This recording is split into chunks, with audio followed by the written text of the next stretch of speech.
Olá, seja bem-vindo. Hoje inicia aqui no canal uma nova série do livro As 7 Leis Espirituais do Sucesso, de Deepak Chopra. Episódio 1. Introdução.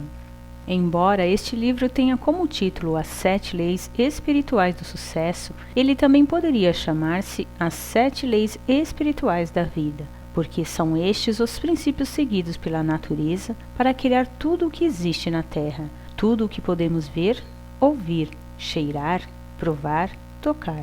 Em meu livro Criando Prosperidade, esbocei os passos da riqueza consciente baseada na real compreensão da ação da natureza. As 7 leis espirituais do sucesso constituem a essência desse ensinamento. Uma vez incorporado à consciência, você pode criar riquezas ilimitadas sem nenhum esforço e experimentar o sucesso em todas as suas realizações. O sucesso na vida poderia ser definido como a expansão contínua da felicidade e a realização progressiva de objetivos compensadores. Por outro lado, o sucesso que inclui a criação de riquezas só é considerado possível com a participação de outras pessoas. É preciso que se aborde o sucesso e a abundância espiritualmente, como o constante fluxo de todas as coisas boas na sua direção. Com o conhecimento e a prática da lei espiritual, colocamos-nos em harmonia com a natureza e criamos sem ansiedade, com alegria e amor. São muitos os aspectos do sucesso. Os bens materiais são apenas um de seus componentes. Além disso, o sucesso é a jornada e não o destino. A abundância material em todas as suas expressões é uma das coisas que tornam a jornada mais prazerosa. Mas o sucesso inclui também saúde, energia, entusiasmo pela vida, relacionamentos compensadores, liberdade criativa, estabilidade física, emocional, bem-estar e paz de espírito. Mesmo que tenhamos a experiência de tudo isso, permaneceremos insatisfeitos se não cultivarmos as sementes da divindade que está dentro de nós. Na realidade, somos uma divindade disfarçada. Somos embriões de deuses e deusas que, contidos em nosso ser, buscam a plena materialização. O verdadeiro sucesso é, por isso, a experiência do milagre. É a divindade se abrindo em nosso interior. E percebemos essa divindade em toda parte, em tudo o que experimentamos, no olhar de uma criança, na beleza de uma flor, no voo de um pássaro. Quando passamos a experimentar a vida como a expressão milagrosa da divindade, não de vez em quando, mas o tempo todo, saberemos o que significa verdadeiramente o sucesso. Antes de definir as 7 leis espirituais, vamos entender o conceito de lei. Lei é o processo pelo qual o não manifesto torna-se manifesto. É o processo pelo qual o observador torna-se o observado. Aquele que vê se transforma no cenário. O sonhador evidencia o sonho. Toda a criação, tudo o que existe no mundo físico, é resultado do não manifesto, tornando-se em manifesto. Tudo o que contemplamos vem do conhecido. Nosso corpo físico, universo físico, tudo o que podemos perceber pelos sentidos é transformação do não manifesto, do desconhecido, do invisível em manifesto, conhecido, visível. O universo físico nada mais é que o eu desdobrando-se como espírito, mente, matéria. Em outras palavras, todos os processos da criação são processos através dos quais o eu, a divindade, se expressa. A consciência em movimento se expressa como os objetos do universo, na eterna dança da vida. A fonte de toda a criação é a divindade, o espírito. O processo da criação é a divindade em movimento, a mente. O processo da criação é o universo físico, inclusive o corpo. Esses 3 componentes da realidade, espírito, mente e corpo, observador, ato de observar e observado, são essencialmente a mesma coisa. Todos eles vêm do mesmo lugar, o reino da potencialidade pura, que é puramente não manifesto. As leis físicas do universo, na verdade, representam esse processo da divindade em movimento, ou a consciência em movimento. Quando compreendemos essas leis e aplicamos em nossa vida, qualquer coisa que desejamos pode ser criada, porque as mesmas leis que a natureza utiliza para criar uma floresta, uma galáxia, uma estrela, um corpo humano, podem realizar nossos desejos mais profundos. Vamos conhecer as 7 leis espirituais do sucesso para aprender como aplicá-las em nossa vida. 1. A lei da potencialidade pura. A primeira lei espiritual do sucesso é a lei da potencialidade pura. Essa lei se apoia no fato de que somos essencialmente consciência pura. Consciência pura significa potencialidade pura. É o campo de todas as possibilidades e da criatividade infinita. Consciência pura é a nossa essência espiritual. Ser infinito e ilimitado é a pura satisfação. Outros atributos da conscientização são o conhecimento puro, o silêncio infinito, o equilíbrio perfeito, a invencibilidade, a simplicidade, a felicidade. Essa é a nossa natureza essencial, que é potencialidade pura. Quando você descobre sua natureza essencial, quando sabe quem realmente é, encontra toda a sua potencialidade. É no conhecer-se que reside a capacidade de realização de todos os sonhos, porque você mesmo representa toda a possibilidade eterna, a imensurável potencialidade de tudo o que foi e poderá vir a ser. A lei da potencialidade pura também poderia ser chamada de lei da unidade, pois sob a diversidade infinita da vida encontra-se a unidade do espírito da pessoa. Não existe separação entre você e este campo de energia. O campo da potencialidade pura é o próprio eu. E quanto mais você busca a sua verdadeira natureza, o próprio eu, mais se aproxima do campo da potencialidade pura. Na experiência do eu, chamada autorreferência, nosso ponto de referência interior é o espírito e não aquilo que nos rodeia. O seu oposto é o objeto referência, cujo ponto de referência interior é o ego. Na experiência do objeto referência, nos deixamos influenciar pelo que acontece fora da nossa natureza interior, pelas situações, circunstâncias, pessoas e coisas. Neste estado, buscamos incessantemente a aprovação dos outros. Nossos pensamentos e comportamentos antecipam-se a toda resposta, porque fundamentam-se no medo. No objeto referência, nossa tendência é querer controlar as coisas, ter necessidade do poder externo. Todas as situações, necessidade de aprovação, de poder externo, de controle das coisas estão baseadas no medo. Esse tipo de força não é a da potencialidade pura, o poder do eu, o poder real. Se experimentamos o poder do eu, não há medo, não há compulsão para o controle, não há esforço para obter aprovação ou para conseguir o poder externo.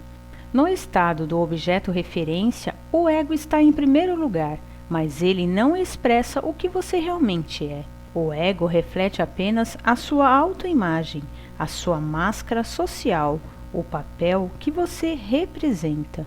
Sua máscara social necessita de aprovação, de controle, de apoio no poder, porque vive com medo. Seu verdadeiro eu, que é o seu espírito, sua alma, está livre dessas coisas. É imune à crítica, não teme desafios, não se sente inferior a ninguém, mas também é humilde. Não se sente superior porque reconhece que todas as pessoas representam o mesmo eu, o mesmo espírito com diferentes faces. Essa é a diferença essencial entre autorreferência e objeto-referência. Na autorreferência, você experimenta seu verdadeiro eu, que não teme desafios, respeita todas as pessoas e não se sente inferior a ninguém. O alto poder é, portanto, o verdadeiro poder. Já o poder assentado no objeto referência é um falso poder, por estar fundamentado no ego. Ele existe enquanto existir o objeto de referência. Se você tem muito dinheiro, ou um título, ou um cargo importante, presidente de um país, presidente de uma empresa, esse poder tão apreciado desaparecerá juntamente com o dinheiro, com o título, com o cargo. O poder baseado no ego, portanto, termina quando acabam essas coisas. Assim, desaparecem, seja o título, o cargo, o dinheiro, o poder também desaparece. O alto poder, no entanto, é permanente, porque está fundamentado no conhecimento do eu. O alto poder tem características próprias. Ele atrai não só as coisas que você deseja, como as coisas que possam lhe interessar. Magnetiza as pessoas, as situações e as circunstâncias que alimentam seus sonhos, apoiando-se nas leis naturais. É também suporte da divindade que se encontra num ser em estado de graça. É tão intenso esse poder que você encontra prazer em se ligar às pessoas e elas a você. É o poder do vínculo originado do amor verdadeiro. Como é possível aplicar a lei da potencialidade pura, o campo de todas as possibilidades em nossa vida rotineira?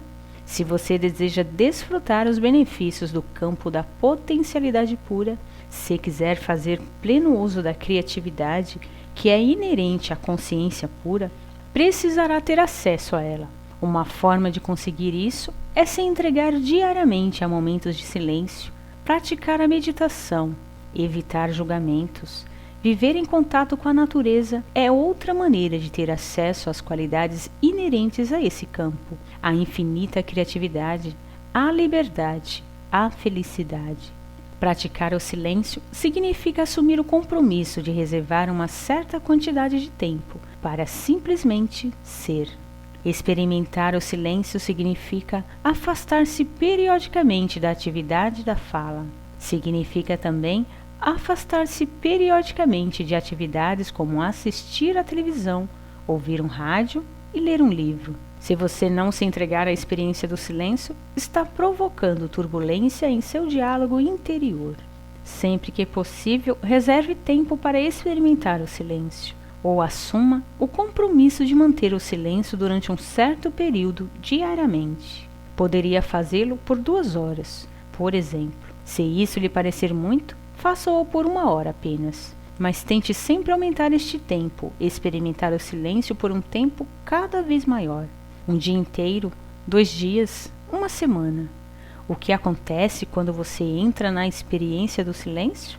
No início, seu diálogo interior fica mais turbulento. Sente uma necessidade intensa de dizer coisas. Conheci pessoas que ficavam completamente loucas nos primeiros dias em que se comprometiam a estender o período de silêncio.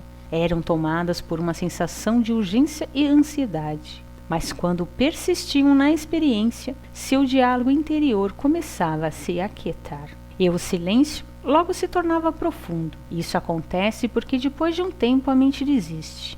Ela se dá conta de que não adianta ficar dando voltas e voltas se você, o eu ou espírito, não vai falar e ponto final.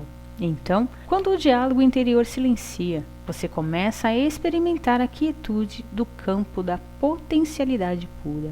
Praticar periodicamente o silêncio da forma que lhe for conveniente é uma maneira de experimentar a lei da potencialidade pura. A meditação é outra. O ideal seria que você meditasse pelo menos 30 minutos pela manhã e 30 minutos à noite. Pela meditação, você aprende a experimentar o campo do silêncio puro e da percepção pura.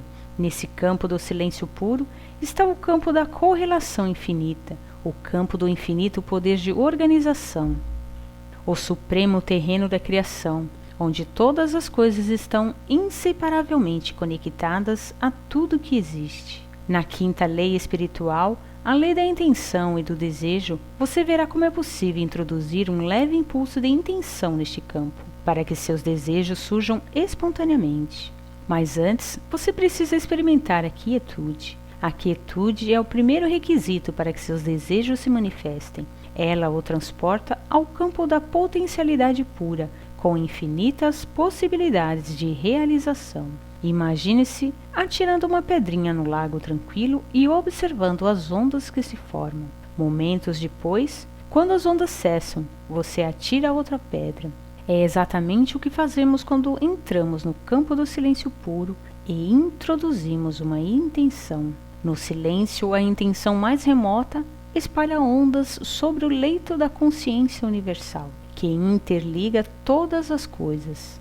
Mas, se você não experimentar a quietude da consciência, se sua mente continuar como um oceano turbulento, pode jogar o edifício em Empire State dentro dela que nem vai notar. Na Bíblia há uma frase: fique em silêncio, sinta minha presença e saiba que eu sou Deus. Isso só se consegue através da meditação. Outra maneira de acessar o campo da potencialidade pura é através do não julgamento. Julgar é estar constantemente avaliando as coisas como certas ou erradas, boas ou más. Se você está constantemente avaliando, classificando, rotulando, analisando, cria muita turbulência em seu diálogo interior. Essa turbulência restringe o fluxo de energia entre você e o campo da potencialidade pura. Literalmente, você diminui espaço vazio entre os pensamentos. E é através desse campo vazio que você se liga ao campo da potencialidade pura. É esse estado de percepção pura, esse espaço silencioso entre os pensamentos, essa quietude interior que põe você em contato com o poder verdadeiro. Se você diminuir esse espaço, estará restringindo a sua conexão com o campo da potencialidade pura e da criatividade infinita. Há uma oração que diz: hoje não julgarei nada que aconteça. O não julgamento cria silêncio em sua mente. É uma boa ideia, portanto, começar o dia com essa frase. E durante o dia inteiro, lembrar dela toda vez que se pegar julgando alguma coisa. Se achar difícil fazer isso durante todo o dia, pelo menos se comprometa a não julgar nada nas próximas horas, ou durante uma hora. Depois, gradualmente vá aumentando esse tempo. Pelo silêncio, pela meditação, pelo não julgamento, você terá acesso à primeira lei, a lei da potencialidade pura. Quando conseguir isso, poderá acrescentar um quarto componente à sua prática, o contato direto com a natureza, seja num riacho, numa floresta, montanha, lago, praia.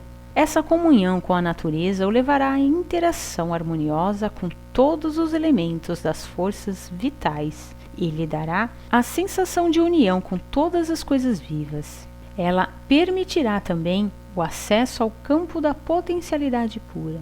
Você precisa aprender a entrar em contato com a mais profunda essência de seu ser.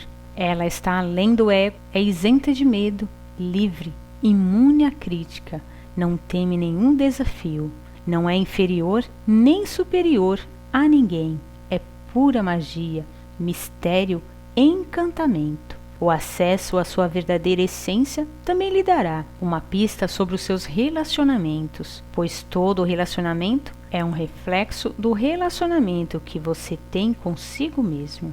Por exemplo, se você sente culpa, medo, insegurança em relação ao dinheiro, ao sucesso, ao que for, isso é reflexo de aspectos básicos de sua personalidade, aspectos de culpa, medo e insegurança. Nenhuma quantia de dinheiro ou sucesso resolverá esses problemas básicos da sua vida. Somente a intimidade com o seu verdadeiro eu permitirá superar tais problemas. Quando você conhece bem seu verdadeiro eu, quando compreende realmente a sua verdadeira natureza, não sente culpa, nem medo, nem insegurança, seja em relação a dinheiro, abundância ou a realização dos desejos, pois sabe que a essência de todos os bens materiais é energia vital, é potencialidade pura, e potencialidade pura é a sua natureza intrínseca. Quanto mais você acessa a sua verdadeira natureza, mais espontaneamente aparecem os pensamentos criativos, porque o campo da potencialidade pura também é o campo da criatividade infinita e do conhecimento puro. Franz Kafka, filósofo e poeta austríaco, disse certa vez: você não precisa sair de seu quarto. Fique sentado diante da mesa e ouça. Não precisa nem ouvir, simplesmente espere. Não precisa nem esperar, aprenda somente a ficar quieto, silencioso, solitário. O mundo se oferecerá espontaneamente a você para ser descoberto. Ele não tem outra escolha senão jogar-se em êxtase a seus pés. A riqueza do universo, a visível abundância do universo, é uma expressão do poder criativo da natureza. Mas primeiro, você tem de superar a turbulência do seu diálogo interior, para entrar em contato com esse abundante, pródigo e infinito poder. Só então criará a possibilidade de uma atividade dinâmica e terá consigo a quietude da mente eterna, ilimitada e criativa. Essa requintada combinação de mente silenciosa, ilimitada e infinita, com mente dinâmica, limitada e individual, estabelece um equilíbrio perfeito entre quietude e movimentos simultâneos, o equilíbrio criador de tudo o que você quiser. A coexistência dos opostos, quietude e dinamismo ao mesmo tempo, torna você independente das situações, das circunstâncias, das pessoas e das coisas. Quando você compreende a requintada coexistência dos opostos, entra em alinhamento com o mundo da energia, o caldo quântico, a substância imaterial, que é a fonte do mundo material. O mundo da energia é fluente, dinâmico, elástico, mutável, eterno movimento. Ao mesmo tempo, é imutável, quieto, tranquilo, silencioso, eterno repouso. A quietude por si só é o potencial da criatividade. O movimento por si só é a criatividade restrita a certos aspectos da sua expressão, mas a combinação do movimento com a quietude capacita você a desencadear sua criatividade em todas as direções, até onde o poder de sua atenção o possa levar. Se a quietude acompanha sempre o movimento e a atividade, seja qual for a direção que você seguir, o movimento caótico ao seu redor não poderá impedir seu acesso ao reservatório da criatividade, ao campo da potencialidade pura. Se esse vídeo te ajudou de alguma forma e acha que pode ajudar alguém, compartilha. Gratidão e até o próximo vídeo.